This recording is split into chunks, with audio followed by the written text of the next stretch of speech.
एक बार एक किसान का घोड़ा बीमार हो गया।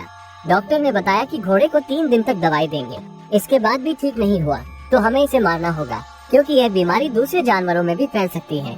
ये सब बातें पास में खड़ा एक बकरा भी सुन रहा था। डॉक्टर के जाने के बाद बकरा घोड़े के पास गया और बोला, उठो दोस्त, हिम्मत करो, नहीं तो ये तुम्हें मार देंगे। 3 दिन तक डॉक्टर दवाई देता रहा और बकरा रोज घोड़े का हौसला बढ़ाता रहा, उठो वरना ये तुम्हें मार देंगे। आखिर में मालिक और डॉक्टर ने घोड़े को मारने का फैसला किया और जहर लेने चले गए। जब वे वहाँ से गए तो बकरा घोड़े के पास फिर आया और बोला, देखो दोस्त, अगर तुम आज भी नहीं उठे तो कल तुम मर जाओगे। बकरे के बहुत समझाने पर घोड़ा उठा और हिम्मत कर थोड़ा चला और फिर दौड़ने भी लगा। इतने में किसान वापस आया तो उसने देखा कि उसका घोड़ा भाग रहा है। वो खुशी से झूम उठा और बीवी से बोला, चमत्कार हो गया, मेरा घोड़ा ठीक हो गया। आज जश्न में हम बकरे का गोश्त खाएंगे।